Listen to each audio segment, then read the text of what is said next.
Hello good evening everyone, this is Mike sir here on the Gravity platform. और आज हम लोग economics का नया सेक्शन जो है स्टार्ट कर रहे हैं अपने कोर्सेज के में। ठीक है, तो हिस्ट्री तो हम लोग ने लगभग कंप्लीट कर ली है। अपने लोग का पूरा सेक्शन हिस्ट्री का कंप्लीट हो रखा है। हिस्ट्री के सेक्शन के बाद हम लोग इकोनॉमिक्स के सेक्शन को कंप्लीट करने चलेंगे। और इकोनॉमिक्स के सेक्शन में जो आपका सिलेबस है उस सिलेबस के अंदर जो सेक्शनल हम लोग डिवीज़न करेंगे, उस सेक्शनल डिवीज़न में 1 बाय 1 चैप्टर को एक एक करके कंप्लीट करते चलेंगे बहुत आसानी से, जिससे आपको वो सारे के सारे चैप्टर विद कॉन्सेप्चुअल क्लियरिटी समझ में आ जाए और आपके एग्जाम पॉइंट ऑफ व्यू से बहुत ही ज़्यादा इंपॉर्टेंट है ना। तो जो आज हम लोग चैप्टर की बात करने वाले हैं वो चैप्टर है आपका डेवलपमेंट और सेक्टर्स ऑफ इंडियन इकोनॉमी। तो इकोनॉमिक्स के अंदर डेवलपमेंट और सेक्टर्स ऑफ इंडियन इकोनॉमी को समझने से पहले हमको ये समझना ज़रूरी है कि इकोनॉमिक्स और इकोनॉमी में फ़र्क क्या होता है। इकोनॉमिक्स और इकोनॉमी दोनों लगभग सेम टर्म लगते हैं हम लोगों को, और दोनों में डिफरेंस क्या होता है इसको लेकर हम लोग के मन में हमेशा एक कन्फ्यूज़न क्रिएट रहता है कि इकोनॉमिक्स क्या है, इकोनॉमी क्या है, हम लोग क्या पढ़ रहे हैं, हम लोग इकोनॉमिक्स पढ़ रहे हैं या इकोनॉमी पढ़ रहे हैं, है ना। ये सब कन्फ्यूज़न रहता है। ठीक, तो टेंशन नहीं लेने का, ठीक है, टेंशन नहीं है। हमारे पास में सोल्यूशन है इसको लेके, सारी डेफिनेशंस दी हुई हैं हमारे पास में, हर एक तरीके की हमारे पास में सुविधाएं हैं कि हम समझ सकें कि हमारे पास में इकोनॉमिक्स क्या होता है और इकोनॉमी क्या होता है। ठीक है, वो सुविधाएं हमारे पास में ये है। हमको इकोनॉमी और इकोनॉमिक्स में अगर डिफरेंस समझना है तो जो इकोनॉमी है हमारा वो एक सिस्टम होता है प्रोडक्शन का, कंजम्पशन का और डिस्ट्रीब्यूशन का।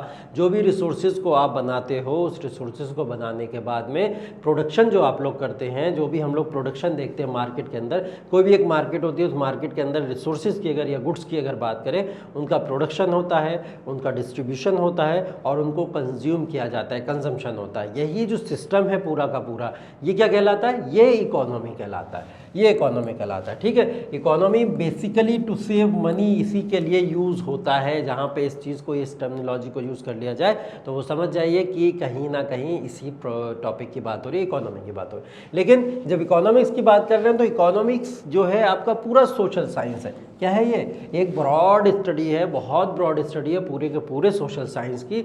एक हम लोग कह सकते हैं इसको थ्योरेटिकल एस्पेक्ट है। इकोनॉमी हमारा प्रैक्टिकल एस्पेक्ट है, बल्कि इकोनॉमिक्स हमारा क्या है, वो थ्योरेटिकल एस्पेक्ट है। ठीक है, हम लोग थ्योरेटिकल एस्पेक्ट में जैसे बड़ी बड़ी हम लोग रिसर्च करते हैं, स्टडीज़ करते हैं, वो इकोनॉमिक्स के बेसिस पे ही करते हैं। इसके अंदर भी production, distribution and consumption of resources होता है, लेकिन उसकी यहाँ पे हम लोग स्टडीज़ करते हैं। ये सोशल साइंस है जिसके अंदर हम लोग इनकी स्टडीज़ करते हैं। ठीक है, इकोनॉमिक तो एक एडजेक्टिव है और इकोनॉमिकल का मतलब ये होता है कि आप किसी भी तरीके से इकोनॉमिक्स को इकोनॉमिकल कैसे करेंगे, उसकी कॉस्ट को डाउन करके, उसकी कॉस्ट को बढ़ा के किसी भी चीज़ को इकोनॉमिकल कैसे कर सकते हैं। ठीक है, उस चीज़ को इकोनॉमिकल कहते हैं। ब्रांचेस होती हैं इकोनॉमिक्स की, कुछ बेकार ब्रांचेस के अंदर अगर हम लोग बात करें, एक होती है माइक्रो इकोनॉमिक और एक होती है मैक्रो इकोनॉमिक। ठीक है, माइक्रो इकोनॉमिक का मतलब होता है बहुत ही स्मॉल, बहुत छोटा, और मैक्रो इकोनॉमिक का मतलब होता है वेरी लार्ज, बहुत बड़ा। जब किसी चीज़ की हम लोग बात करते हैं तो माइक्रो और मैक्रो इकोनॉमिक में ये फ़र्क होता है। जब भी हम कभी भी स्टडीज़ करते हैं बहुत ही स्मॉल स्केल पे या इंडिविजुअल लेवल पे, ठीक है, कभी भी इंडिविजुअल लेवल पे या बहुत स्मॉल लेवल पे अगर हम लोग बात करेंगे तो वो माइक्रो इकोनॉमिक होगा। जैसे एग्जांपल ले सकते हैं हम लोग, किसी भी एक इंडस्ट्री की बात करें, उस इंडस्ट्री के अंदर किसी भी एक पर्टिकुलर वर्कर की इनकम क्या है, उसकी जब हम लोग बात करते हैं तो वो हो जाता है माइक्रो इकोनॉमिक। मैक्रो इकोनॉमिक को एज अ होल काउंट करते हैं हम लोग। ये पूरी की पूरी जो स्टडी होती है कंप्लीट फॉर्म की और ब्रॉड स्टडी होती है। ठीक है, जैसे अभी मैंने एक इंडस्ट्री के वर्कर का एग्जांपल दिया, उसकी इनकम को काउंट करते हैं, लेकिन जब हमको पूरी इंडस्ट्री की इनकम को काउंट करना है, ठीक है, क्योंकि ये इंडिविजुअल लेवल पे नहीं है, ठीक है, ये एज अ होल बात हम लोग इसकी कर रहे हैं, तो तब वो क्या कहलाएगा? मैक्रो इकोनॉमी का कॉन्सेप्ट कहलाएगा। ठीक है, तो इसके अंदर आपको माइक्रो इकोनॉमी को ऐसे समझ सकते हो। ठीक है, इकोनॉमिक एक्टिविटीज़ क्या होती हैं? इकोनॉमिक एक्टिविटीज़ भी आपके सिलेबस का पार्ट है। तो economic activities are those activities जिसको हम लोग कहीं ना कहीं एक इंपॉर्टेंट क्राइटेरिया के हिसाब से डिसाइड करते हैं, या हम लोग क्या करते हैं, उनको डिवाइड करने की कोशिश करते हैं। ठीक है, तो जो इकोनॉमिक एक्टिविटी हमारी होती है वो आपको इस डायग्राम में बहुत आसानी से देख सकती है। ठीक है, इसके अंदर क्या होता है, कई सारे सेक्टर्स ऑफ इकोनॉमी है हमारे पास में। उन सेक्टर्स ऑफ इकोनॉमी में अलग अलग लोग एक्टिविटीज़ में इन्वॉल्व रहते हैं। ठीक है, कुछ एक्टिविटीज़ में इन्वॉल्व है हमको ये दिख रहा है कि ये एक्टिविटीज़ में इन्वॉल्व, पोस्टमैन आया हुआ है, पोस्टल सर्विसेज दे रहा है, ठीक है। यहाँ पे डेली वेज वर्कर्स दिख रहे हैं हमको, मजदूर वगैरह जो होते हैं, वो मजदूर वगैरह किस तरीके से उसको रिसोर्सेज को और कैसे अपनी रिसोर्सेज को अर्न करते हैं, उसकी एक एक्टिविटीज़ दिख रही है। यहाँ पे हमको एक कुली दिख रहा है, कुली अपना काम कर रहा है। फार्मर है, फार्मर दिख रहा है हमको। यहाँ शॉप दिख रही है, शॉप के ऊपर जो सर्विसेज वगैरह हैं, डायमंड या गोल्ड वगैरह लोग खरीदते हैं, या तमाम तरीके के जो भी कंजम्पशन करने जाते हैं, गुड सर्विसेज को खरीदना चाहते हैं, वो सब है क्या, इकोनॉमिक एक्टिविटीज़ है। मार्केट का रन करना ही, मार्केट का चलना ही क्या है, एक इकोनॉमिक एक्टिविटी का पार्ट है, ठीक है। आगे देख लेते हैं, डेवलपमेंट की बात करनी है हम लोग को, तो डेवलपमेंट को देख लेते हैं। आपका फर्स्ट पोर्शन कहीं ना कहीं क्या है, डेवलपमेंट है। तो डेवलपमेंट का मतलब क्या होता है, डेवलपमेंट के गोल्स क्या होते हैं, नेशनल डेवलपमेंट क्या है, कंपैरेटिव स्टडी करेंगे हम लोग कंट्रीज़ की कि कौन कौन सी कंट्रीज़ के हिसाब से डेवलपमेंट का एक रेशियो काउंट किया जाता है, ठीक है। ह्यूमन डेवलपमेंट के भी बात करेंगे, और मेजरिंग ऑफ डेवलपमेंट, डेवलपमेंट को हम लोग मेज़र कैसे कर सकते हैं, कुछ ये कॉन्सेप्ट भी हमको पता होना ज़रूरी है। तो आगे सबसे पहले देख लेते हैं कॉन्सेप्ट ऑफ डेवलपमेंट, है ना। कॉन्सेप्ट ऑफ डेवलपमेंट, अगर हम डेवलपमेंट की कुछ थिंकर्स के अकॉर्डिंग बात करें, जैसे टोडेरो एंड स्मिथ की अगर हम लोग बात करें, इन्होंने डेवलपमेंट की जो डेफिनेशन दी है, वो डेवलपमेंट की डेफिनेशन देने का मतलब इनका, अगर किसी भी मार्केट के अंदर या किसी भी इकोनॉमी के अंदर, किसी भी कंट्री या टेरिटरी के अंदर इनइक्वालिटी, पॉवर्टी या अनएम्प्लॉयमेंट के ऐसे कुछ ऐसे पैरामीटर्स हैं, इनके बेसिस पे हम लोग काउंट कर सकते हैं कि वो कंट्री डेवलप्ड है या अंडर डेवलप्ड या डेवलपमेंट की तरफ है, डेवलपिंग टाइप ऑफ कंट्री है। तो डेवलपमेंट इसके बेसिस पे काउंट किया जा सकता है अकॉर्डिंग टू टोडेरो एंड स्मिथ, जब इनइक्वालिटी, पॉवर्टी या अनएम्प्लॉयमेंट की सिचुएशन को हम लोग काउंट करें और उनकी स्टडीज करते हैं, तो वही क्या कहलाता है, डेवलपमेंट हमारा कहलाता है, ठीक है। अगर हम लोग बात करें United Nation Development Programme UNDP के हिसाब से अगर हम लोग बात करें, तो यूएनडीपी ने ये बोला कि स्टैंडर्ड ऑफ लिविंग के अकॉर्डिंग हम लोग देखते हैं कि आपका डेवलपमेंट है क्या, ठीक है। स्टैंडर्ड ऑफ लिविंग, नॉलेज या आपकी जो भी हेल्थ या जो भी पैरामीटर्स हैं, उनके अकॉर्डिंग कहीं ना कहीं हम लोग काउंट करते हैं कि ये क्या है। अगर हम लोग इसकी बड़ी बड़ी बात करें, तो यूएनडीपी ने स्केल्स को ऐसे डिवाइड किया हुआ है, एक इसका पैरामीटर हेल्थ है, एक इसका पैरामीटर नॉलेज। नॉलेज के अंदर अगर हम लोग बात करें, तो यहाँ एजुकेशन की बात हो रही है, किसकी बात हो रही है, एजुकेशन की। और तीसरी बात हो रही है स्टैंडर्ड ऑफ लिविंग की।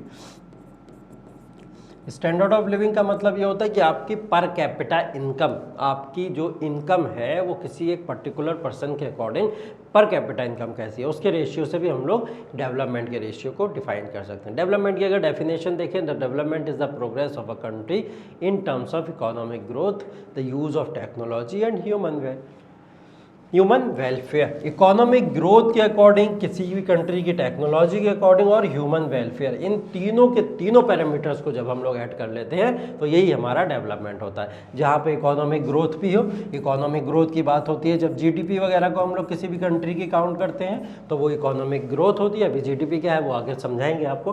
टेक्नोलॉजी, कोई भी कंट्री कितनी टेक्नोलॉजी में कितनी इंप्रूव कर रही है, ज़्यादा स्पेस पे कौन पहुँच रहा है, ठीक है, ज़्यादा मून के ऊपर कौन चला जा रहा है, ज़्यादा टेक्नोलॉजी मिसाइल्स को कौन डेवलप कर रहा है, ठीक है, कौन न्यूक्लियर बॉम्ब या न्यूक्लियर टेक्नोलॉजी में आगे बढ़ रहा है, ये सारी की सारी टेक्नोलॉजी भी एक पैरामीटर है। तीसरी चीज़ पैरामीटर क्या है, ह्यूमन वेलफेयर। ह्यूमन वेलफेयर वही हो गया, एजुकेशन आपको मिल रहा है या नहीं मिल रहा है, आपको एम्प्लॉयमेंट मिल रहा है या नहीं मिल रहा है, पॉवर्टी से आप दूर है या नहीं है, इनइक्वालिटी आपकी खत्म हो रही है या नहीं हो रही है। ऐसे तमाम पैरामीटर्स आपके हैं जो डेवलपमेंट की डेफिनेशन को डिफाइन करते हैं, ठीक है। डेवलपमेंट के कुछ गोल्स हैं। डेवलपमेंट के गोल्स क्या, जैसे सस्टेनेबल डेवलपमेंट गोल्स, एक उसका गोल है डेवलपमेंट का। सस्टेनेबल डेवलपमेंट में गोल में क्या बोला गया है कि preserve the resources for the sake of the future. अगर आज की रिसोर्सेज को हमने नहीं बचाया, तो आने वाली जनरेशन के लिए रिसोर्सेज नहीं बचेंगे। पानी अगर हम अभी सारा का सारा यूज़ कर लें, प्यूरिफाइड वाटर को अगर हम लोग यूज़ कर लें, जो कि बहुत कम अमाउंट में हमारे पास में, तो आने वाले समय में हमारे पास में प्यूरिफाइड वाटर बचेगा ही नहीं। तो उस प्यूरिफाइड वाटर को भी तो हमको बचाना है आने वाली जनरेशन के लिए या फ्यूचर जनरेशन के लिए, ठीक है। तो वो डेवलपमेंटल गोल्स हो सकते हैं। डेवलपमेंटल गोल्स कुछ इस तरीके भी हो सकते हैं कि किसी भी कंट्री में पॉवर्टी बहुत ज़्यादा है, उसकी पॉवर्टी को रिड्यूस करना है तो हमारा टारगेट पॉवर्टी बन जाएगा। किसी भी कंट्री में इनइक्वालिटी हो सकती है, इनइक्वालिटी को रिमूव करना है तो हमारा टारगेट इनइक्वालिटी बन जाएगा। किसी कंट्री में बहुत बेरोजगारी है, चरम पे है बेरोजगारी, एकदम अनएम्प्लॉयमेंट बहुत ज़्यादा है और उस अनएम्प्लॉयमेंट से लोग दूर नहीं हो पा रहे हैं, तो उस अनएम्प्लॉयमेंट को दूर करना ही टारगेट बन जाएगा, डेवलपमेंट का गोल बन जाएगा। किसी भी कंट्री में भूखमरी बहुत ज़्यादा है, स्टारवेशन बहुत ज़्यादा है, लोग भूख से बहुत ज़्यादा मर रहे हैं, तो भूखमरी को दूर करना, स्टारवेशन को दूर करना ही एक डेवलपमेंटल गोल बन के सामने आता है। ठीक है, तो डेवलपमेंटल गोल्स किसी एक पर्टिकुलर क्राइटेरिया में सेट करके हम नहीं रख सकते। डेवलपमेंटल गोल्स जो होते हैं हमेशा चेंज होते रहते हैं। जैसे पहला पॉइंट आपको इसके अंदर देखने को मिल रहा है, development is a process and goals are ever changing. एक प्रोसेस है और गोल्स हमेशा चेंज होते रहेंगे, जिस चीज़ की नीड होगी उसके अकॉर्डिंग हम लोग डेवलपमेंटल गोल्स को यहाँ पे चेंज करने की कोशिश करेंगे। हर कंट्री के लिए, हर नेशन के लिए डेवलपमेंटल गोल्स अलग अलग होते हैं, जिसके मैंने अभी आपको एग्जाम्पल दिए। ठीक है, एस्पिरेशन, डिजायर्स, नीड्स, इन सब के बेसिस पे हर किसी के डिफरेंट हो सकते हैं सिचुएशन के अकॉर्डिंग डेवलपमेंटल गोल्स। ठीक है, ये कॉन्फ्लिक्टिंग ही है कहना कहीं ना कहीं कि किसी के लिए अलग है, किसी के लिए अलग है, तो हर किसी के लिए डेवलपमेंटल गोल्स अलग अलग हो सकते हैं। हम लोग अगर कैरेक्टरिस्टिक्स ऑफ डेवलपमेंट की बात करें तो डेवलपमेंट के कुछ क्या है, कैरेक्टरिस्टिक्स हैं। ठीक, उन कैरेक्टरिस्टिक्स के अंदर अगर हम लोग बात करें, पहली बात दी हुई है development is similar for everyone. Development हर किसी के लिए सिमिलर है। सिमिलर कहते हैं कि भाई सभी को जो है अपनी स्थिति को या अपनी सिचुएशन को अपलिफ्ट करना है, अपनी सिचुएशन को बढ़ाना है, तो सिचुएशन को बढ़ाने के लिए डेवलपमेंट पे काम करना पड़ेगा। तो इन्होंने बोला लगभग सभी के लिए सेम है, सभी लोग सेम स्टेज से ही जाते हैं, तो इसलिए सबके लिए सेम है। Development builds on earlier learning. Development जो है वो पुरानी या पहले की कहीं ना कहीं स्किल्स के ऊपर ही बिल्ड करता है। ठीक है, जैसे learning sequentially, each skill builds on the last. अगर आप एग्जाम्पल ले लीजिए, अभी आप 10th में हैं, 10th में आप जो है जो भी अपनी स्किल को डेवलप कर रहे हैं, 10th क्लास तक जो भी अभी आपने पढ़ा है उसी के बेसिस पे तो आप आने वाले समय में 11th और 12th में परफॉर्म करेंगे। 11th 12th में जो भी नॉलेज होगी वो किसके बेसिस पे होगी, 10th के बेसिस पे होगी। तो बिल्ट वो जो भी होगा वो पास्ट पे आपके 10th के बेसिस पे ही बिल्ट होने वाला है 11th और 12th आपका। ठीक है, तो डेवलपमेंट जो है अर्लियर लर्निंग के ऊपर ही ग्रो करता है। डेवलपमेंट आपके लिए क्या है कि 10th क्रॉस करके आप 11th में चले जाएं, 11th क्रॉस करके 12th में चले जाए, आपके लिए डेवलपमेंट। ठीक है, development proceeds at an individual rate. Development जो है हर एक इंडिविजुअल रेट के ऊपर कहीं ना कहीं प्रोसीड्स करता है। ठीक है, हर किसी के लिए अलग है, वही वाली बात है, हर किसी के लिए इसका पैमाना भी अलग है, रेट भी अलग है, पैरामीटर भी अलग है। ठीक है, the different areas of development are inter related. लेकिन अगर हम लोग बहुत सारे डिफरेंट एरियाज की बात करें अगर डेवलपमेंट के, वो कहीं ना कहीं है इंटर रिलेटेड ही। कॉमन सबके बीच में एक चीज़ है, हेल्थ चाहिए सबको, एजुकेशन सबको चाहिए, स्टैंडर्ड ऑफ लिविंग अच्छा चाहिए। ठीक है, वेलफेयर चाहिए कहीं ना कहीं सोसाइटी के लिए, तो डेवलपमेंट के गोल लगभग कहीं ना कहीं सेम ही है। ठीक है, development is continuous through out life. Development जो है पूरी लाइफ टाइम चलते रहेगा। आप ऐसा नहीं सोच सकते कि एजुकेशन हमको डेवलप करनी है तो एजुकेशन डेवलप्ड हो जाए और ख़त्म कर दें, हमारा ये गोल पूरा हो गया। नहीं, ये गोल पूरा नहीं हो सकता, टारगेट पूरा नहीं हो सकता, इसमें हमेशा चेंज होते रहेंगे और ये पूरी लाइफ कहीं ना कहीं चलता रहता है। ठीक, अगर हम लोग इनकम एंड अदर गोल्स की बात करें, डेवलपमेंट के कुछ ये भी गोल है कि इनकम और अदर गोल्स भी डेवलपमेंट के गोल्स हैं। इनकम को अर्न करना भी तो डेवलपमेंट का गोल है। अगर इनकम को अर्न ही नहीं किया जाएगा, इनकम को गेन ही नहीं किया जाएगा, तो किसी भी कंट्री की जीडीपी कैसे चलेगी, किसी भी कंट्री की रिसोर्सेज कैसे कंज्यूम होंगी, किसी भी कंट्री की अगर हम लोग बात करें पर कैपिटा इनकम, नेशनल इनकम या जीडीपी कैसे ग्रो करेगी, और वो कंट्री दूसरी कंट्री के साथ में आके इक्वेट कैसे करेगी, पैरामीटर कैसे डिसाइड होगा उनके बीच का। ठीक है, तो ये है इनकम एंड अदर गोल्स की अगर हम लोग बात करें। ठीक है, तो इनकम भी बहुत ज़रूरी है। उसके इनकम के लिए सबसे बड़ा फैक्टर यहाँ पे मनी है। ठीक है, मनी क्या है, money is the exchange of, money क्या है, एक्सचेंज है। एक्सचेंज किस चीज़ का, किसी भी गुड्स के बदले में अगर आप किसी करेंसी को किसी पर्सन को देते हो तो वो गुड्स आपको दे दी जाती है, तो मनी इज़ द एक्सचेंज। ठीक है, तो एक एक्सचेंज का फॉर्म है मनी, जिसके थ्रू हम लोग अपनी क्वालिटी ऑफ लाइफ को बहुत ज़्यादा इम्प्रूव कर सकते हैं। तो ये इसका गोल है। पर कैपिटा इनकम, पर कैपिटा इनकम को बोला जाता है कि ये पर कैपिटा इनकम टोटल जो होती है आपकी, वो उसको बोलते हैं जब हम लोग अपनी टोटल इनकम को, कंट्री की टोटल इनकम को डिवाइड कर दें किससे, टोटल पॉपुलेशन से। यहाँ टोटल इनकम की जो बात हो रही है वो है नेशनल इनकम, और जब नेशनल इनकम को टोटल पॉपुलेशन के साथ में डिवाइड कर दिया जाता है तो वो क्या कहलाता है, पर कैपिटा इनकम कहलाता है। पर कैपिटा इनकम का जो रेशियो है वो हर कंट्री के लिए अलग अलग होता है। 2004 में एक पैरामीटर डिसाइड किया गया था, उस पैरामीटर के हिसाब से 4,53,000 पर एनम जहाँ की भी पर कैपिटा इनकम होती है वो कंट्रीज रिच कहलाती हैं, और 37,000 या इससे कम कहीं की भी कंट्री की अगर पर कैपिटा इनकम होती है वो कंट्री क्या होती हैं, वो कंट्री लो इनकम कंट्रीज या पुअर कंट्रीज कहलाती हैं। ये पर कैपिटा इनकम का पैमाना है। Useful ways to compare countries, हम लोग ने बोला था हम कंट्रीज को भी कंपेयर करेंगे किस किस बेसिस पे डेवलपमेंट होता है, कौन सी डेवलप्ड है, डेवलपिंग है, अंडर डेवलप्ड है, या किस तरीके की कंट्रीज हैं। ठीक है, तो यूजफुल वेज क्या है किसी भी कंट्रीज को कंपेयर करने के लिए, पहला तो पॉपुलेशन है भाई, पॉपुलेशन के बेसिस पे ही हम लोग काउंट करते हैं कि किसी भी कंट्री की डेवलपमेंट क्या है, अच्छी है, बुरी है। जहाँ ज़्यादा पॉपुलेशन है वहाँ की डेवलपमेंटल ग्रोथ डाउन हो सकती है।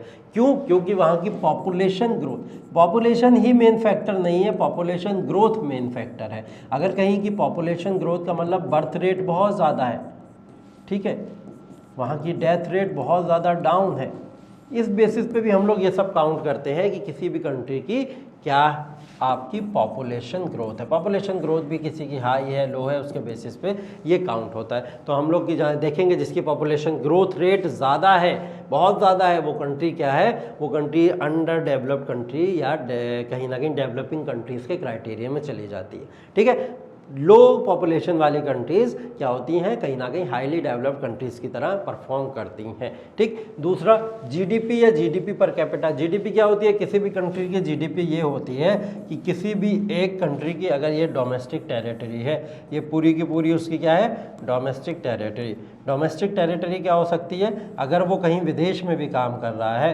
कहीं एम्बेसी भी बनी हुई है, जैसे एम्बेसी बनी हुई है पाकिस्तान के अंदर, अगर पाकिस्तान में इंडिया का कोई वर्कर काम कर रहा है एम्बेसी के अंदर, तो ये भी काउंट हो जाता है यहाँ की भारत की जीडीपी में। तो ये इंडिया की जीडीपी जो इंडिया के अंदर काम कर रहे हैं इंडियन सिटीजन जो इंडिया में काम कर रहे हैं, और इंडियन सिटीजन जो एब्रोड काम कर रहे हैं, उनकी पूरी की पूरी इनकम को कैलकुलेट किया जाता है और उसी को हम लोग जीडीपी कहते हैं। तो जीडीपी जिसकी ज़्यादा अच्छी वो कंट्री ज़्यादा ग्रो करती है। ठीक है, तो जीडीपी के बेसिस पे भी हम लोग काउंट करते हैं। Trade balance one of the another factor. Trade balance के अकॉर्डिंग भी हम लोग डेवलप्ड और अंडर डेवलप्ड या डेवलपिंग टाइप की इकोनॉमी को काउंट करते हैं। ट्रेड बैलेंस का मतलब क्या होता है, ट्रेड बैलेंस का मतलब ये होता है कोई भी कंट्री किसी भी कंट्री के साथ में ट्रेड करती है अगर, तो उसमें इंपोर्ट और एक्सपोर्ट का लेवल क्या है। अगर ऐसा तो नहीं हो गया कि इंपोर्ट बहुत ज़्यादा कर लिया है हमने, बहुत हाई इंपोर्ट कर लिया है और एक्सपोर्ट बहुत ज़्यादा कम होता चला गया, ऐसा नहीं। क्या होना चाहिए, बैलेंस होना चाहिए, ट्रेड का बैलेंस होना चाहिए। इंपोर्ट एंड एक्सपोर्ट दोनों जो प्रोसेस हैं उनके बीच में एक बैलेंस होना चाहिए,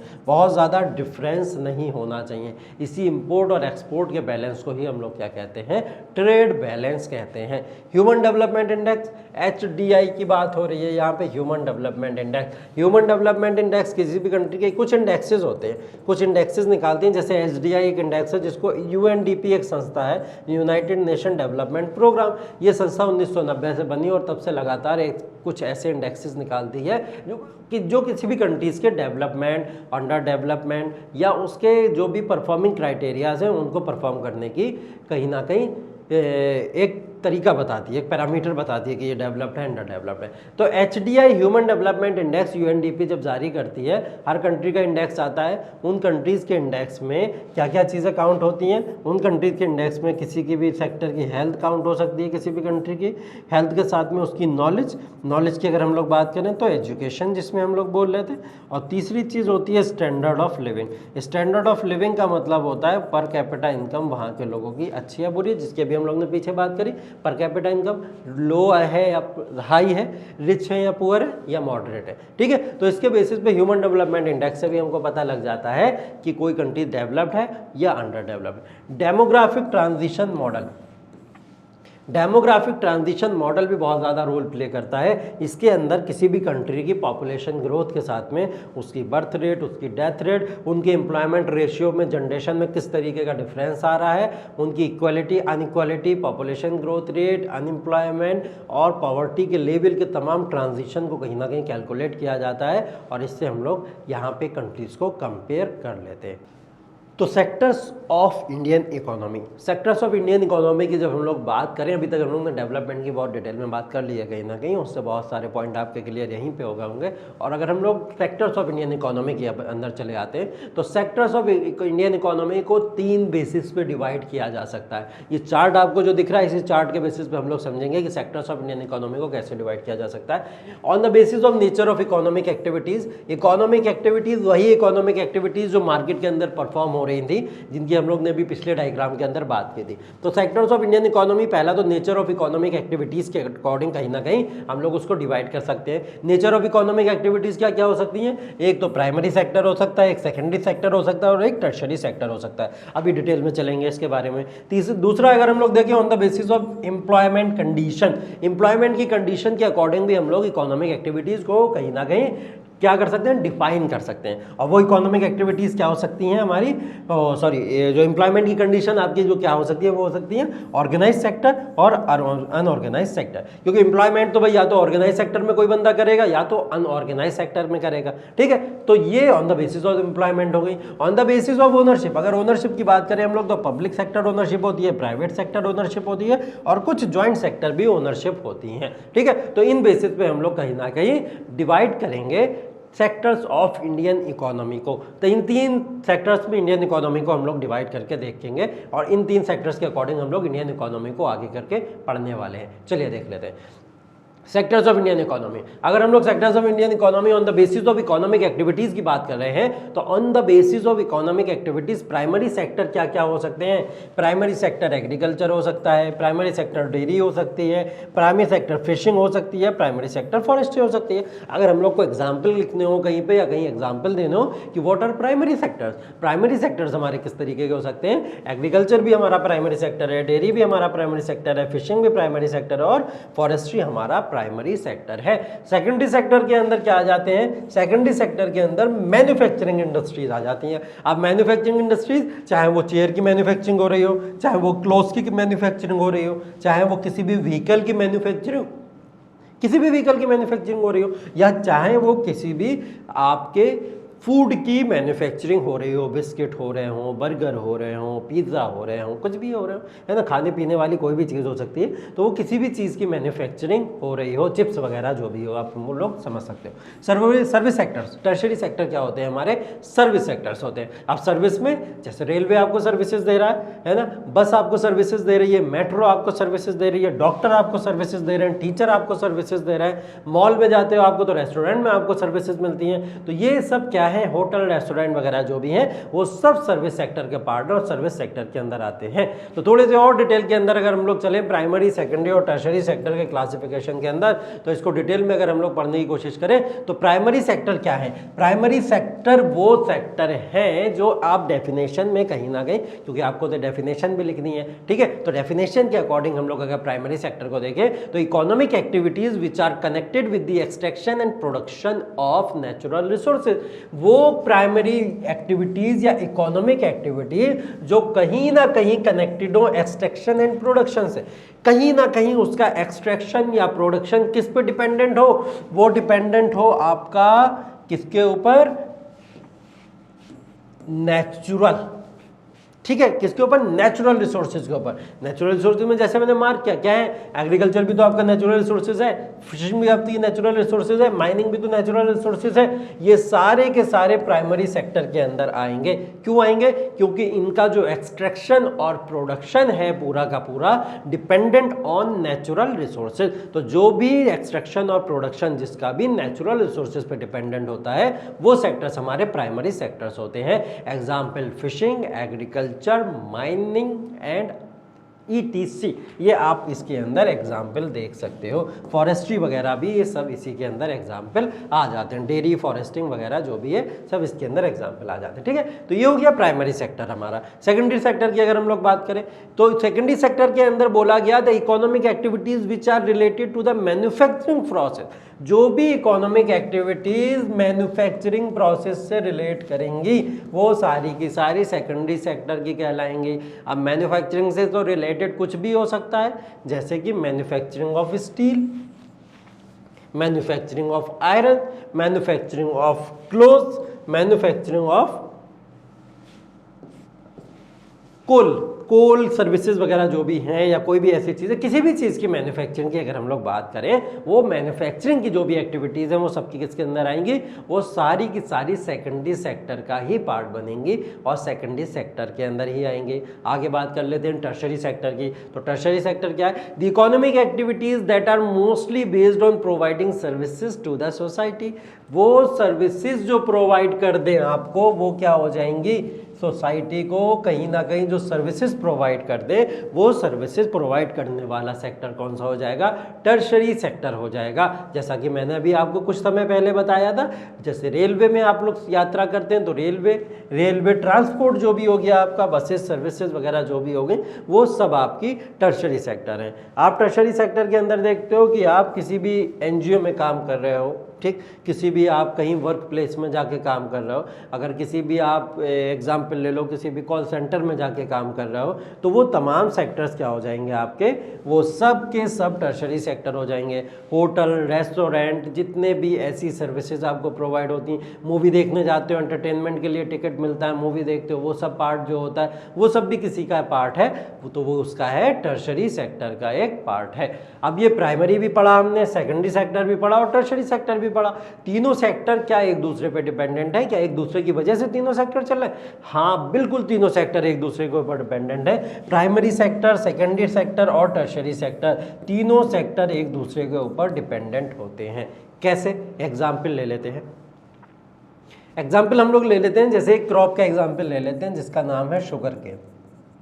ठीक है, हम लोग एग्जाम्पल की अगर बात करें तो एग्जाम्पल है शुगर केन का। शुगर केन को अगर प्रोडक्शन देखा जाए हम लोग, तो नेचुरल रिसोर्सेज के बेसिस पे इसका प्रोडक्शन होता है। तो प्रोडक्शन इसका डायरेक्ट अगर किसकी बात करें तो ये किसका पार्ट हो जाएगा?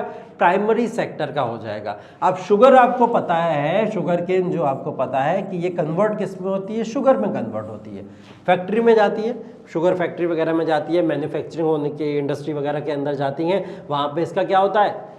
शुगर में कन्वर्जन होता है इसका। शुगर केन को जब कन्वर्ट करते हैं शुगर के अंदर, तो वो क्या हो जाता है? हमारा सेकेंडरी सेक्टर। क्योंकि कहाँ चला गया है ये मैन्युफैक्चरिंग इंडस्ट्री के अंदर चला गया। अब ये शुगर को लोग कंज्यूम भी तो करेंगे, इसका कंजम्पशन भी तो होगा। और कंजम्पशन कैसे हो सकता है? कंजम्पशन जब तक सर्विसेज नहीं दी जाएंगी तब तक कंजम्पशन कैसे होगा? ये शुगर केन किसी शॉप पे भी तो आएगी, वो शॉप पे आने के बाद ही तो ये शुगर केन आपको मिलेगा। शुगर केन से शुगर बनी और शुगर जो है वो शॉप्स के ऊपर आई और शॉप्स के बाद आके वो शुगर आपको मिलने वाली है। शॉप पे कैसे आई? शॉप पे किसी ना किसी ट्रांसपोर्ट के थ्रू आई होगी, या कोई ट्रक लाया होगा, या कोई ट्रेन लाई होगी, या किसी भी कहीं ना कहीं ट्रांसपोर्टेशन के थ्रू आई होगी।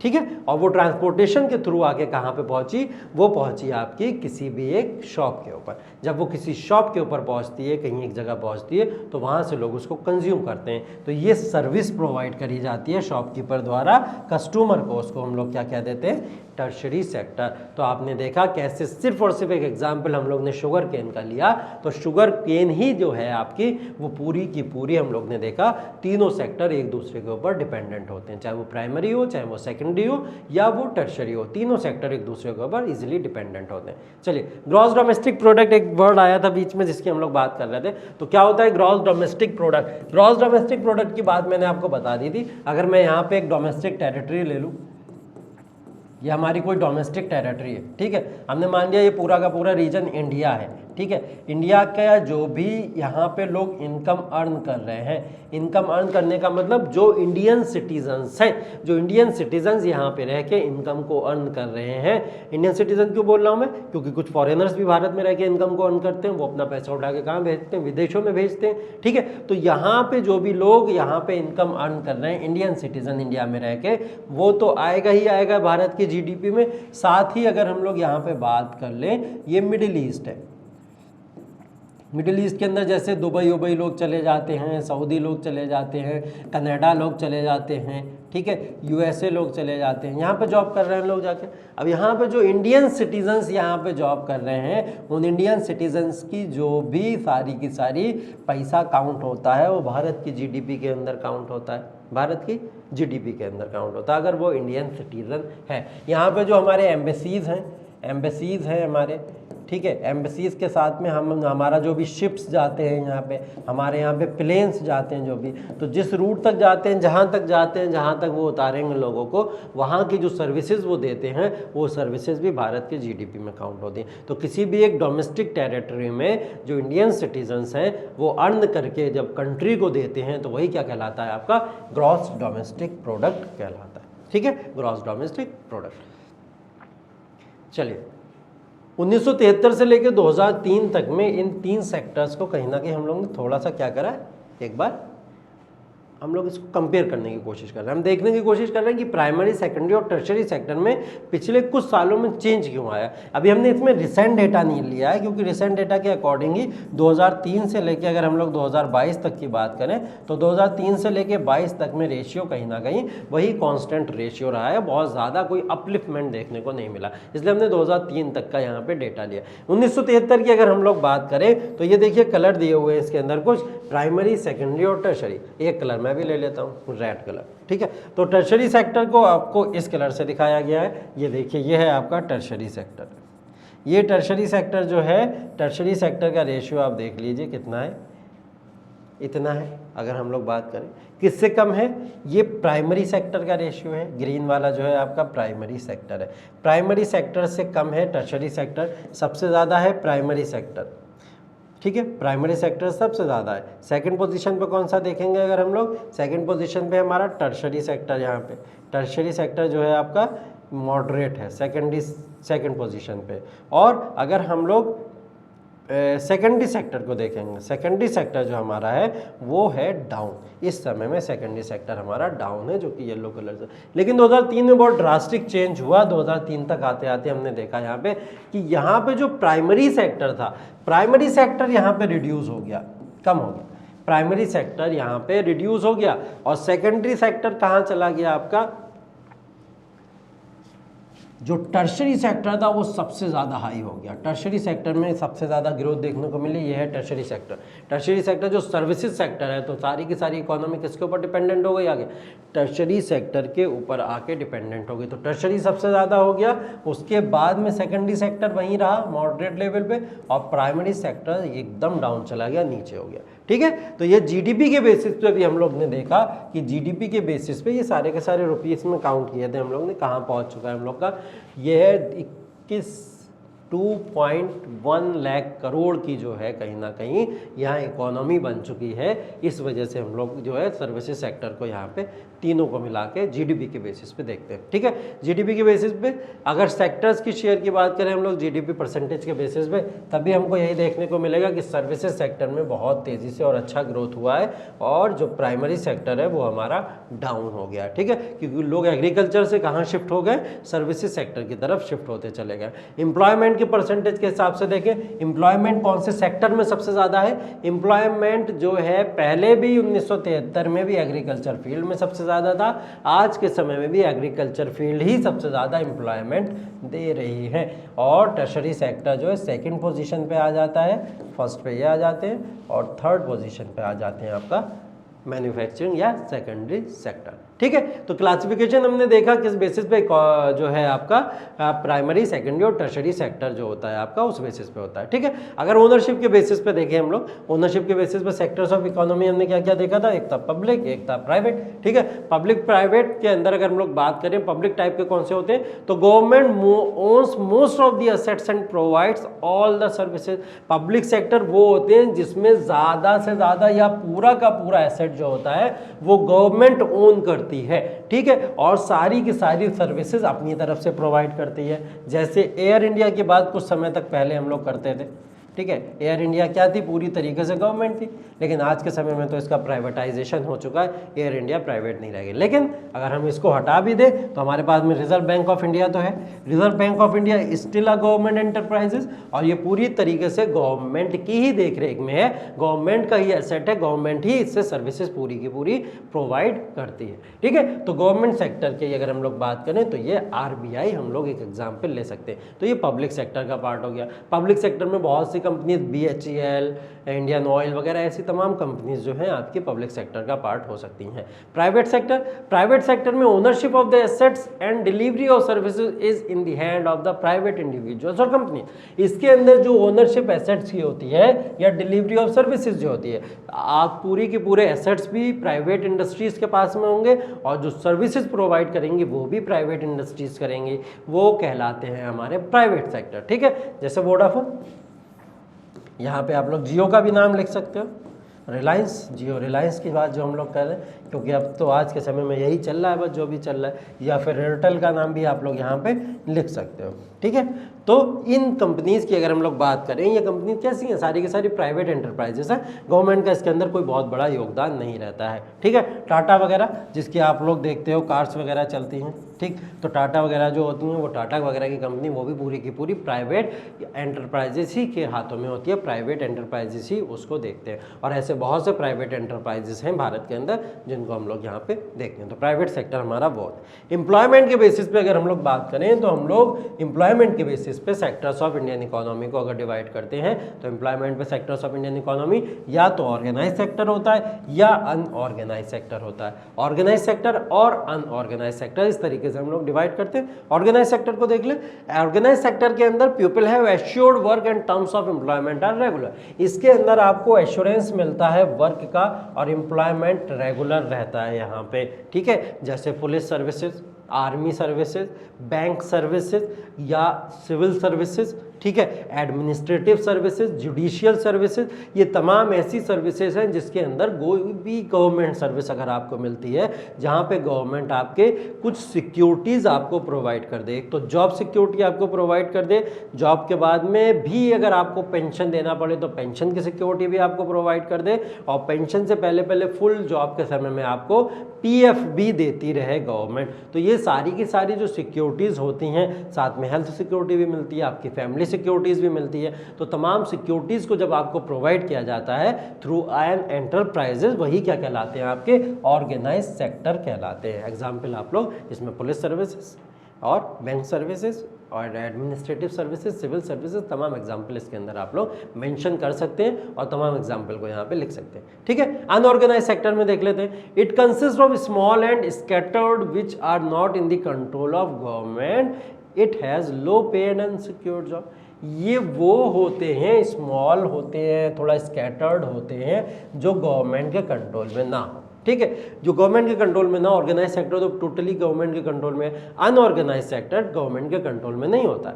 इसके अंदर जो नौकरी मिलती है, आपको जॉब मिलती है, उसकी कोई सिक्योरिटी नहीं होती है। आज आपको जॉब मिली, हो सकता है कल आपकी जॉब चली जाए, उसमें कोई सिक्योरिटी पेपर साइन नहीं होते हैं उसके अंदर, और हो सकता है वो जॉब आपकी 1 साल चल जाए, 2 साल चल जाए, लाइफ टाइम चल जाए, कोई सिक्योरिटी नहीं है उसकी। ठीक है, सिक्योरिटी अगर आपकी जॉब की नहीं है तो फिर आपकी लाइफ की सिक्योरिटी भी उसमें नहीं है, आपकी हेल्थ की सिक्योरिटी भी उसके अंदर नहीं है, पेंशन की सिक्योरिटी भी नहीं है, PF वगैरह भी उसके अंदर आपको नहीं मिलता है। ये होते हैं आपके अनऑर्गेनाइज टाइप के। और ज़्यादातर भारत के लोग आपको पता है किसमें इन्वॉल्व हैं, ऑर्गेनाइज में या अनऑर्गेनाइज में।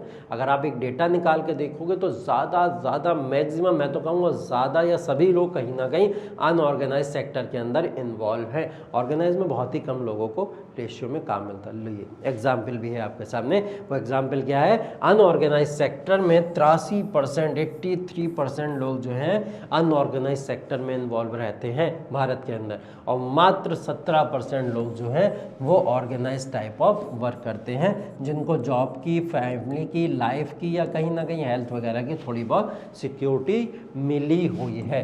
और अनऑर्गेनाइज सेक्टर में 83% लोगों के पास में किसी भी तरीके की कोई सिक्योरिटी नहीं।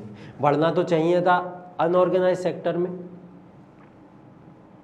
ठीक है, बढ़ना तो चाहिए था किसमें, सॉरी ऑर्गेनाइज सेक्टर में। ऑर्गेनाइज सेक्टर के अंदर लोगों को बढ़ना चाहिए, लेकिन बढ़ किस में रहे, अनऑर्गेनाइज में, जिसके अंदर किसी भी तरीके की कोई सिक्योरिटी नहीं है। और जहाँ पे सिक्योरिटी नहीं होती है जॉब की, वहाँ पे जॉब जाने के चांसेस ज़्यादा रहते हैं। इसीलिए ज़्यादा से ज़्यादा अनऑर्गेनाइज सेक्टर में इन्वॉल्व होने की वजह से अगर हम लोग इंडिया के अंदर देखें तो हमारे यहाँ अनएम्प्लॉयमेंट का रेशियो बहुत ज़्यादा हाई है, इनइक्वालिटी के बेसिस में भी हम लोग हाई हैं, पॉवर्टी भी हम लोग के कहीं ना कहीं ज़्यादा है, ठीक है। तो ऐसे तमाम सेक्टर्स हैं इंडियन इकोनॉमी के जिसमें हम लोग अभी भी डेवलपमेंट के बेसिस पे लैग कर रहे हैं, लेकिन कोशिश जारी है, पॉलिसीज, स्कीम्स और बहुत सारी चीज़ें ऐसी लाई जाती हैं लगातार जिसके बेसिस पे हम लोग ग्रो करते रहे, ठीक है। तो ये रेशियो हमारा था जिसके बेसिस पे हम लोग देख सकते हैं कहीं ना कहीं ये एनएसएसओ डेटा वगैरह जो निकालता है, मेरा खुद का बताया हो, ये कोई डेटा नहीं है, एनएसओ जो डेटा निकालता है वो एनएसएसओ के डेटा के अकॉर्डिंग ही हमने इसको पूरे के पूरे को यहाँ पे इस डेटा को देखा, ठीक है। ये सारा का सारा बात चल रही थी अनऑर्गेनाइज ऑर्गेनाइज सेक्टर की, और अनएम्प्लॉयमेंट भी हमारे सामने एक बहुत बड़ी प्रॉब्लम है।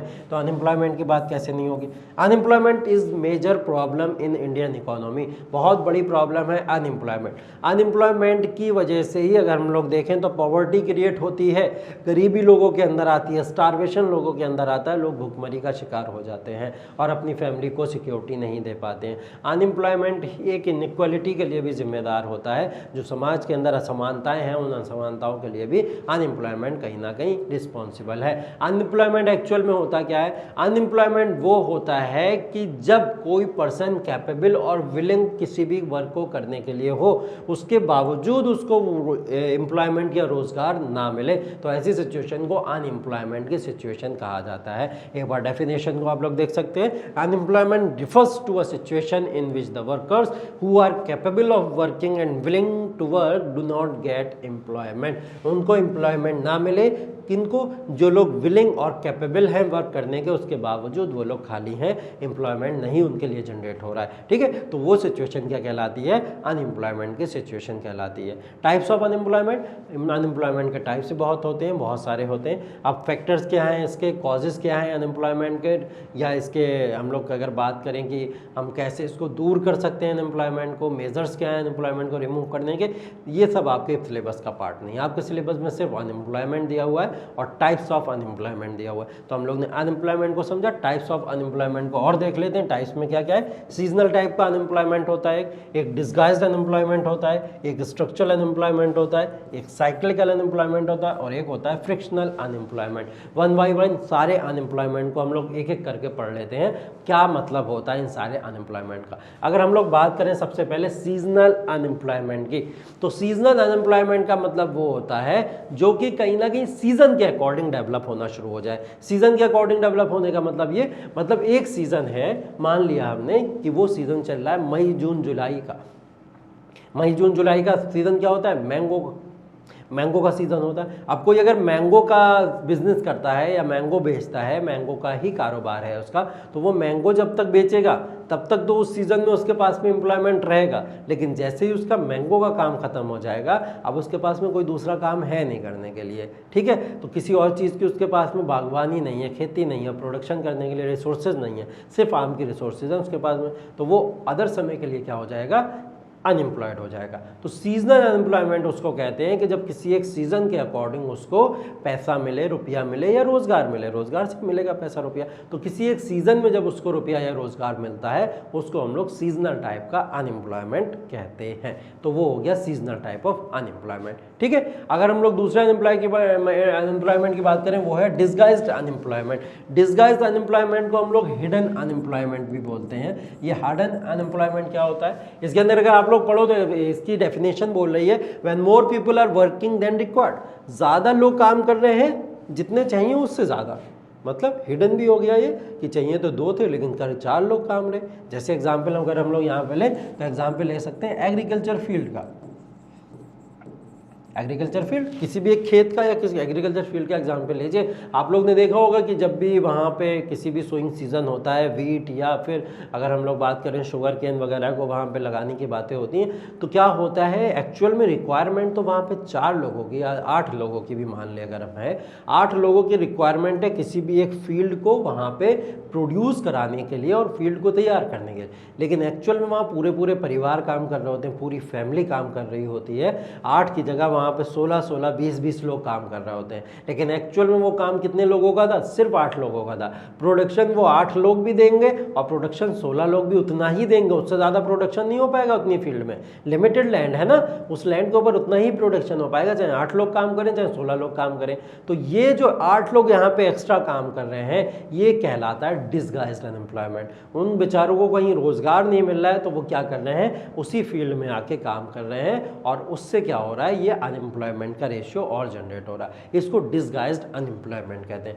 Third type of employment is structural unemployment. When the economy fails to generate enough job, जब इकोनॉमी बहुत ज़्यादा जॉब जनरेट करने से कहीं ना कहीं फेल हो जाए तो उसको क्या कहते हैं? Structural unemployment. स्ट्रक्चरल अनएम्प्लॉयमेंट का मतलब बेसिकली सिंपल सा है। इसका मतलब ये होता है कि जहाँ पे रिसोर्सेज या कैपिटल कम हो, जहाँ पे रिसोर्सेज या कैपिटल कम हो, कैपिटल कम होगी जहाँ पे, वहाँ पे इकोनॉमी जनरेट ही नहीं कर पाएगी, ठीक है, प्रोडक्शन ही नहीं कर पाएगी, रिसोर्सेज ही नहीं डेवलप कर पाएगी। तो स्ट्रक्चर की जहाँ पे कमी हो, स्ट्रक्चर का मतलब जहाँ पे फैक्ट्री ना लगी हो, ठीक है, जहाँ पे कहीं ना कहीं मैन्युफैक्चरिंग इंडस्ट्रीज ना लगी हो, तो जहाँ पे इंडस्ट्रीज नहीं होंगी, फैक्ट्री नहीं होंगी, वहाँ वर्कर्स काम ही नहीं करेंगे, जाएंगे कहाँ काम करने? तो जहाँ स्ट्रक्चर की कमी है, स्ट्रक्चर में क्या हो सकता है? फैक्ट्रीज, इंडस्ट्रीज, स्कूल्स, हॉस्पिटल्स, या तमाम तरीके की या जो भी गवर्नमेंट बिल्डिंग्स वगैरह कुछ भी होती हैं, ये सब आपकी स्ट्रक्चर का पार्ट है। तो स्ट्रक्चरल अनएम्प्लॉयमेंट उसको कहते हैं जहाँ पे लैक ऑफ स्ट्रक्चर होता है,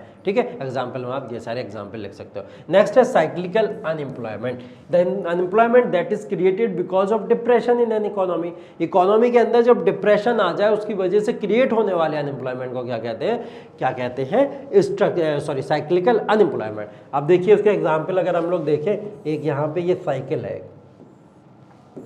इसको हम लोग बोलते हैं ट्रेड साइकिल, ठीक है। ट्रेड साइकिल के अंदर क्या होता है? इकोनॉमी की कंडीशन जो है यहाँ पे, ये आपकी अभी बैलेंस है, यहाँ पे बैलेंस है, लेकिन क्या हुआ इकोनॉमी के अंदर, हमने देखा धीरे धीरे धीरे धीरे धीरे करके इकोनॉमी बहुत अच्छे से ग्रो करी, इकोनॉमिक ग्रोथ हुई और ये अपने पीक पे पहुंच गई। इसको कहते हैं बूम पोजीशन, कि इकोनॉमी अपने एकदम पीक पे। जब इकोनॉमी अपने बहुत पीक पे होती है तो क्या होता है? मार्केट में एम्प्लॉयमेंट भी जनरेट होता चला जाता है, एम्प्लॉयमेंट भी बढ़ता चला जाता है। लेकिन किसी टाइम पे ऐसा होता है कि ये धीरे धीरे धीरे धीरे डाउन आती है, और डाउन आके फिर अपने एवरेज पे चली जाती है, ठीक है। क्योंकि एम्प्लॉयमेंट के साथ में एक प्रोसेस होता है, वो होता है इन्फ्लेशन। इन्फ्लेशन कहते हैं महंगाई को। तो जब महंगाई बढ़ती है, इकोनॉमिक ग्रोथ जब भी बढ़ेगी, ये बढ़ेगी, इसके साथ साथ में महंगाई भी बढ़ती जाती है, और महंगाई जब बढ़ जाती है तो वो पोजीशन होती है बूम की, मैक्सिमम पोजीशन। लेकिन इसके साथ तो एम्प्लॉयमेंट भी बढ़ रहा था, ठीक है। तो गवर्नमेंट क्या करती है? इसको डाउन करना शुरू कर देती है। डाउन क्यों कर रही है? क्योंकि ये इन्फ्लेशन बहुत बुरी चीज़ है, महंगाई बहुत बुरी चीज़ है। महंगाई को कम करना है, महंगाई को कम करने के लिए हम लोग नीचे चले आते हैं, इसको कम करने की कोशिश करते हैं, कहते हैं एवरेज पे आ जाते हैं। लेकिन कभी कभी क्या होता है? कोविड जैसी सिचुएशन आ जाती है, अनसर्टेन कंडीशन ऐसी कुछ क्रिएट हो जाती हैं, जिसकी वजह से क्या होता है? ये सिचुएशन हमको कंट्रोल में नहीं आ पाती है। जब कंट्रोल में नहीं आ पाती है तो ये सिचुएशन धीरे धीरे धीरे डाउन होती है, और ये इन्फ्लेशन से कहाँ पे ले जाती है? डिफ्लेशन। डिफ्लेशन क्या है? मंदी। मार्केट के अंदर क्या हुआ? महंगाई से ज़्यादा अब क्या है? डिफ्लेशन की तरफ। अब मार्केट सुस्त होना शुरू हो गया, पैसा कम होना शुरू हो गया। अब ये जब कम होता जाता है धीरे धीरे ऐसी पोजीशन में आ जाता है, ये सबसे नीचे की सिचुएशन होती है, इसको कहते हैं हम लोग डिप्रेशन। डिप्रेशन वो सिचुएशन होती है जब इकोनॉमी की सबसे वर्स्ट हालत होती है, इकोनॉमी इससे नीचे गिर ही ना सके, उसको डिप्रेशन कहते हैं, ठीक है। इकोनॉमी की बुरी हालत क्या होती है? डिफ्लेशन। और डिफ्लेशन से भी बुरी हालत क्या होती है? डिप्रेशन। इसी को हम लोग क्या कहते हैं? मार्केट में मंदी आ जाना, ठीक है, मंदी आ जाना, डिप्रेशन, ठीक है। ये क्या करता है? धीरे धीरे फिर हम लोग इसको कंट्रोल करते हैं और ला के एवरेज पे ला। तो यहाँ की जो सिचुएशन होती है डिप्रेशन पे, यहाँ डिप्रेशन में बहुत हाई लेवल पे अनएम्प्लॉयमेंट क्रिएट होना शुरू हो जाता है, ठीक है। तो जब ये ऐसा अनएम्प्लॉयमेंट डिप्रेशन पे क्रिएट होता है, उसी को क्या कहते हैं हम लोग? साइक्लिकल। देखो ये साइकिल बन रही है ना, साइकिल, ऐसे साइकिल बन रही है, तो इसी को क्या कहते हैं हम लोग? साइक्लिकल अनएम्प्लॉयमेंट कहते हैं। तो साइक्लिकल अनएम्प्लॉयमेंट में एग्जाम्पल आप लोग डाल सकते हो ट्रेड साइकिल का, ठीक है। आई थिंक समझ में आ गया होगा साइकिल के थ्रू आपको ये एग्जाम्पल, ठीक है। नेक्स्ट देख लेते हैं, फ्रिक्शनल अनएम्प्लॉयमेंट की बात हो रही है। When unemployment happens because of transferring from one job to another, ठीक है। और इसके बीच में जो पीरियड होता है चेंज करने का, उसी को क्या कहते हैं हम लोग? फ्रिक्शनल अनएम्प्लॉयमेंट कहते हैं। फ्रिक्शनल अनएम्प्लॉयमेंट का मतलब ये हो गया, ये देखो बेसिकली बच्चों कहाँ होता है? ये होता है डेवलप्ड टाइप ऑफ इकोनॉमी के अंदर। जो भी इकोनॉमी कैसी होंगी? डेवलप्ड टाइप की होंगी, ठीक है। जो इकोनॉमी कैसी होंगी, डेवलप टाइप की इकोनॉमी होंगी। उन डेवलप टाइप की इकोनॉमी के अंदर हमको फ्रिक्शनल एम्प्लॉयमेंट देखने को मिलेगा। क्यों? इसके अंदर बोल रहा है कि बंदा कोई स्विच कर रहा है एक जॉब से दूसरे जॉब की तरफ। मतलब अगर एक कंपनी के अंदर कोई बंदा काम कर रहा है, वहाँ पे उसको 50,000 रुपये की इनकम मिल रही थी पर मंथ, ठीक है, लेकिन उसको ऑफर मिल गया अच्छा कोई 70,000 पर मंथ का, ठीक है। 70,000 पर मंथ के लिए उसने क्या करा, स्विच करने के लिए अप्लाई कर दिया और 50,000 वाली जॉब छोड़ दी। बोले 50,000 में मेरा गुजारा नहीं हो रहा, मुझे 50,000 वाली नहीं चाहिए, मुझे 70,000 चाहिए। तो उसने जॉब छोड़ दी। अब जॉब छोड़ने के बाद वो इसकी प्रिपरेशन करेगा, इसके लिए जाएगा। जब वो इसके लिए जाएगा तो बीच में गैप आएगा, वो जॉब छोड़ चुका है और इसकी तैयारी कर रहा है इसमें जॉब लेने के लिए। तो ये जो बीच का गैप है, जब वो चेंज कर रहा है जॉब, एक जॉब से दूसरी जॉब में ट्रांसफर ले रहा होता है, इसी को क्या कहते हैं हम लोग, इसी को कहते हैं फ्रिक्शनल अनएम्प्लॉयमेंट, ठीक है। डेवलप्ड कंट्रीज में क्यों होगा और अंडर डेवलप्ड में या डेवलपिंग में क्यों नहीं होगा? क्योंकि अंडर डेवलप्ड या डेवलपिंग टाइप की जो इकोनॉमी है, जैसे इंडिया, वहाँ पे अनएम्प्लॉयमेंट ही नहीं है। लोग 50,000 की भी मिल जाए बहुत बड़ी बात होती है ना। तो 50,000 की मिलना बड़ी बात होती है, तो क्या होगा, तो वही मिल जाए बड़ी बात है। इसलिए हम लोग क्या करते हैं, इसको डेवलप टाइप ऑफ इकोनॉमी में काउंट करते हैं। यहाँ लोग जल्दी जॉब स्विच नहीं करते हैं, जो मिल जाती है जॉब उसके ऊपर कहीं ना कहीं डिपेंडेंट हो जाते हैं, ठीक है। तो ये थे आपके सारे के सारे types of unemployment. I think lecture बहुत इंटरेस्टिंग रहा होगा, आप लोग को बहुत समझ आया होगा, सारी की सारी चीज़ें क्लियर रही होंगी। और इसके बाद में अब जब हम लोग बात करेंगे आपके नेक्स्ट मॉड्यूल की बात करेंगे, नेक्स्ट मॉड्यूल के साथ में अब हम लोग मिलते हैं। So see you in the next class. Thank you so much.